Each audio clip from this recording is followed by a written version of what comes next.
Alhamdulillah rencananya nanti sementara 200 unit dulu untuk pembangunannya secepat mungkin di Tamiang ini. Nah, berapa hektar lahan yang kita gunakan ya Pak? Sementara lahan yang diberikan dikuasakan kita 6,5 hektar oleh PT PN 4. Mungkin Pak ada pesan untuk masyarakat Pak sekitar sini Pak? Nah, kepada masyarakat, mari sama-sama membantu kita memperlancar kegiatan ini.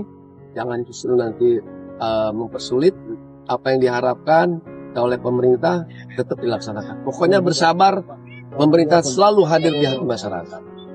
Cukup. Pak, targetnya Pak untuk pembangunannya Pak? Target pertama pematangan lahan 2 minggu. Pembangunan rumahnya mungkin 2 bulan, insya Allah bisa dapat diselesaikan.